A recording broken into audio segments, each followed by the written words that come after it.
So, let's talk about food storage. What is it, how you do it, and why you might want to do it.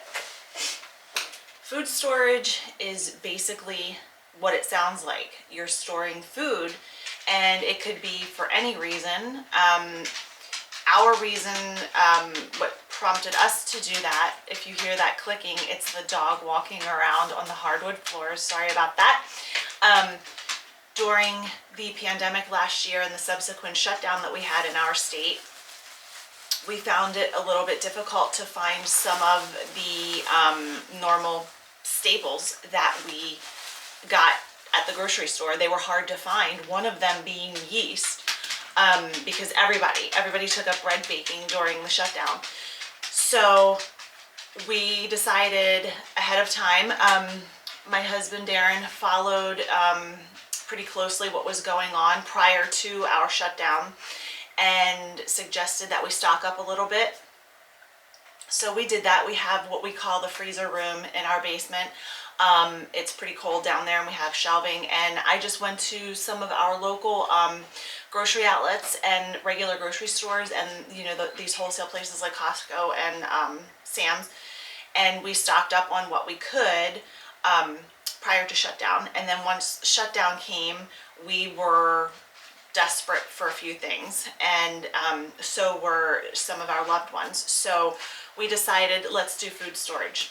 So in a nutshell, food storage is having storage for a later date that maybe there's a natural disaster, a tornado or a hurricane, and power is out, or the stores are shut down, there's a snowstorm, or like I said, during the pandemic, we just couldn't get what we needed.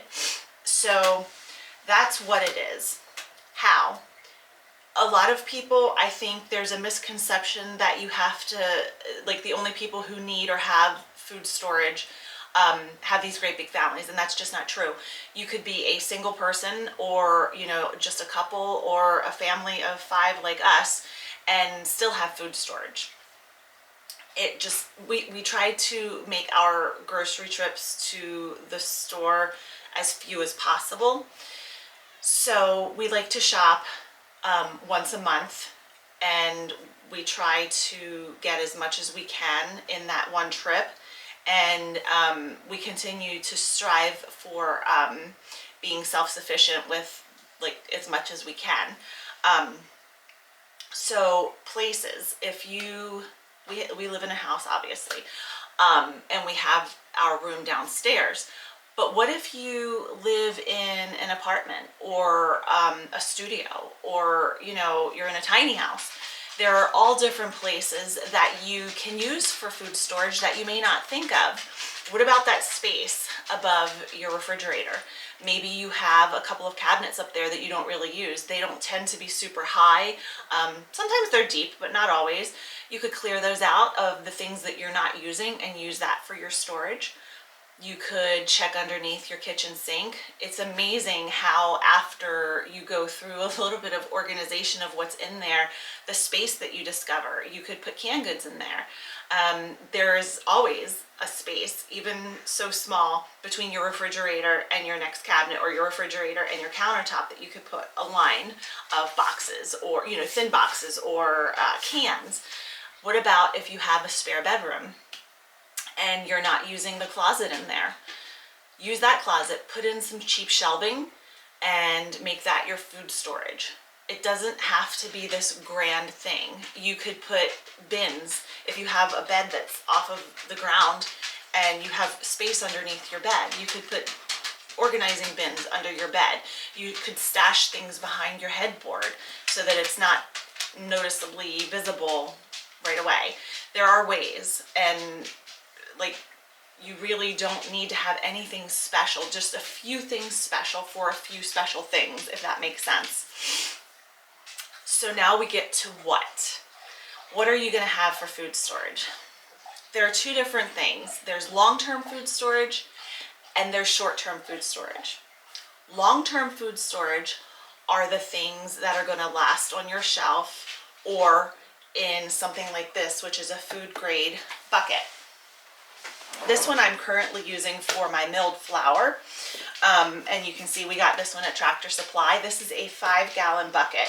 And this lid that's on here is called a gamma lid.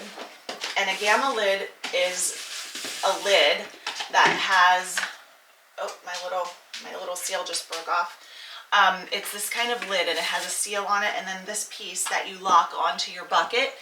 And once you put this on here, it creates an airtight, it's like an airlock, so that it's an airtight container. Most of the time, you're gonna store in here things like oats,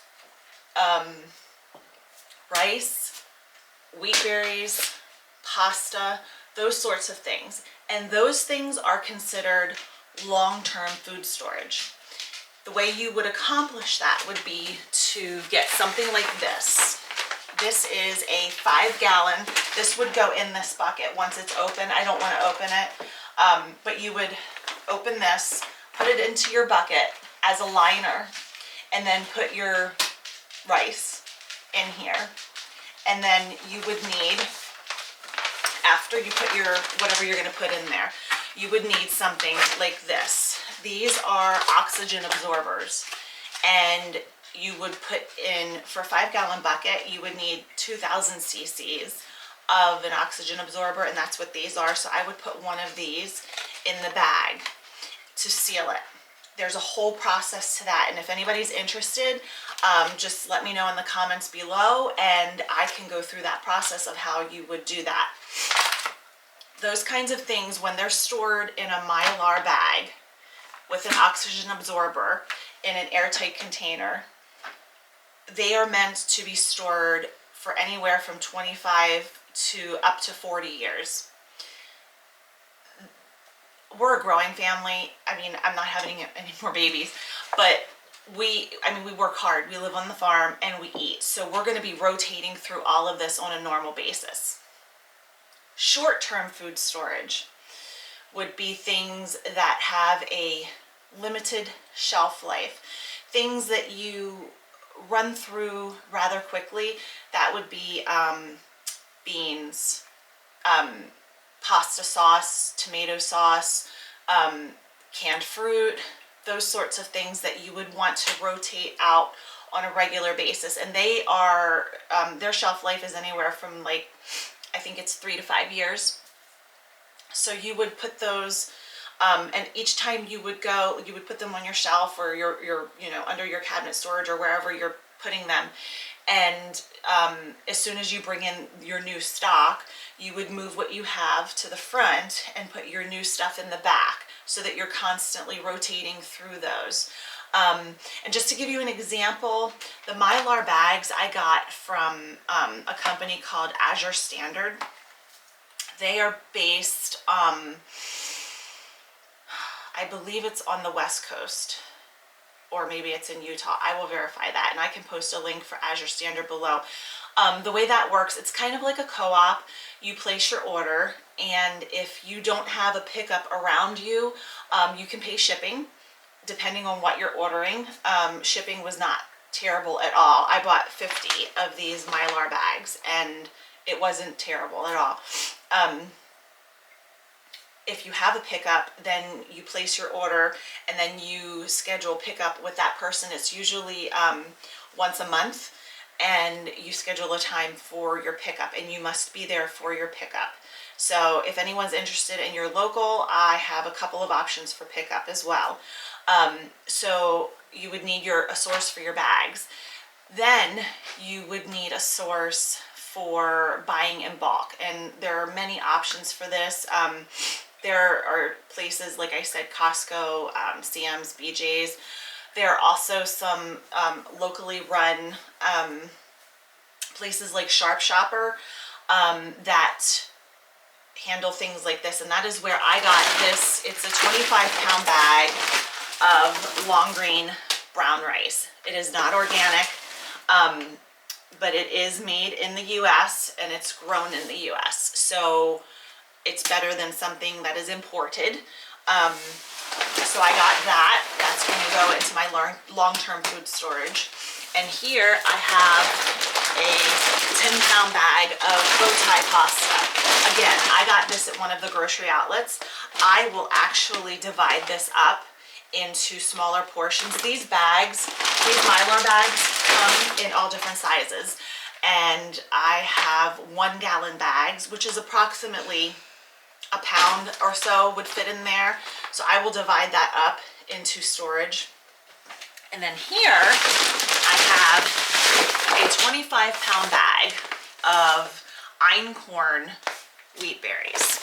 Einkorn, if you're not familiar with einkorn, it's an ancient grain. For those who have a gluten sensitivity, usually do well with einkorn. It hasn't been tampered with. So those are just a few examples of your long-term food storage. Something else that I found very helpful was this book. It's a step-by-step guide to acquiring, organizing, and cooking food storage. And it's called A Year Without the Grocery Store by Karen Morris. This little book has been so helpful and informational, even just to read. It's packed. It's kind of thin, but it is super packed with all kinds of information. I can link this below as well. I got this on Amazon. It's super helpful. I mean, even if you have people show up out of the blue, you know, family from out of state visiting, and you're normally a household of 2 or 3, and oh, by the way, 5 or 6 people just show up. You can go to your food storage pantry and pull enough of your staples out to make a meal or 2 for these visitors and not have to run out for anything special. It's super easy, and it gives you a little bit of peace of mind knowing that you have what you need and what your family needs. So in an upcoming video, I'm going to share part 2 of long-term food storage, how to turn these wheat berries into milled flour. So stay tuned. Any questions? And we can go over more about the long-term food storage in the next part. So take care, leave any comments or questions below, and stay tuned for part 2.